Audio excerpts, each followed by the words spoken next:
Kami mempersembahkan renungan anak dan remaja. Adik-adik, pembacaan Alkitab hari ini diambil dari Kisah Para Rasul pasal 16 ayat 10. Setelah Paulus melihat penglihatan itu, segeralah kami mencari kesempatan untuk berangkat ke Makedonia. Karena dari penglihatan itu, kami menarik kesimpulan bahwa Allah telah memanggil kami untuk memberitakan Injil kepada orang-orang di sana. Judul renungan hari ini, Mengenal Lukas, bagian kedua. Adik-adik, menurut para ahli Alkitab, Kisah Para Rasul pasal 16 ayat 10 adalah catatan peristiwa di mana Lukas bergabung dengan rombongan Paulus karena perubahan gaya penulisannya. Bila di kitab Kisah Para Rasul dari pasal 1 sampai pasal 16 ayat 9, Lukas selalu menceritakan perjalanan Paulus dengan kata ganti orang ketiga seperti mereka pergi dan seterusnya, ia berbicara dan seterusnya. Namun, tepat di Kisah Para Rasul pasal 16 ayat 10, narasinya tiba-tiba berubah menjadi kata ganti orang pertama jamak, yakni kami. Alkitab tidak menjelaskan alasan mengapa Paulus meminta Lukas untuk bergabung.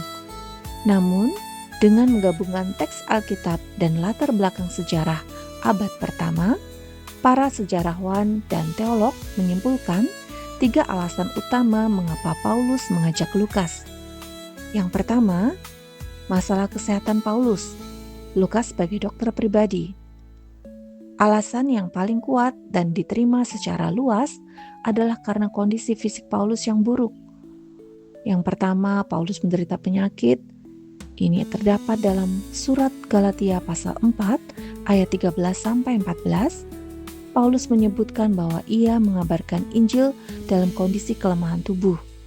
Dan dalam 2 Korintus 12 ayat 7, ia menyebut adanya duri dalam daging. Banyak ahli menduga ini masalah mata kronis, malaria, atau epilepsi. Kemudian, Paulus juga mengalami penganiayaan fisik.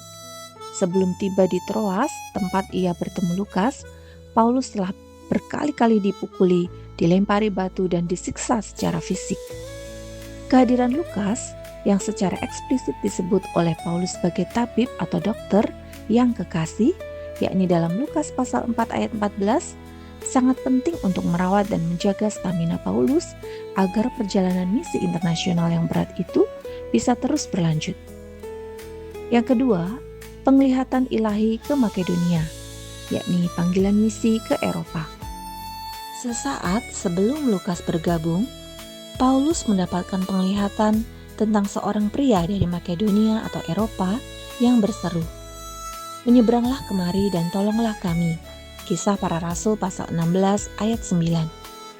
Misi menyeberang ke benua baru Eropa adalah langkah besar bagi gereja mula-mula. Paulus membutuhkan tim yang kuat dan kompeten. Lukas adalah seorang non-Yahudi berpendidikan tinggi yang sangat fasih berbahasa Yunani.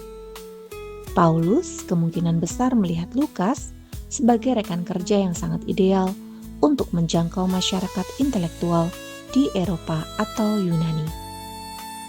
Ketiga, kebutuhan untuk dokumentasi sejarah atau pencatatan misi.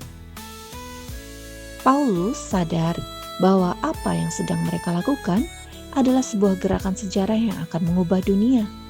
Lukas memiliki metodologi riset yang sangat rapi dan kemampuan menulis yang luar biasa.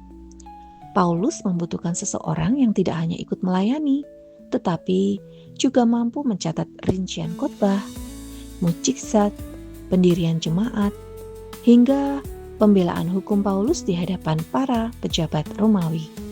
Melalui ajakan Paulus, kita hari ini bisa membaca kitab Kisah Para Rasul. Berikutnya di bagian terakhir, kita akan menelusuri tentang kesetiaan Lukas sampai akhir hidup Paulus serta peran Lukas dalam membantu Paulus menghadapi pengadilan Romawi. Tuhan Yesus memberkati adik-adik. Shalom.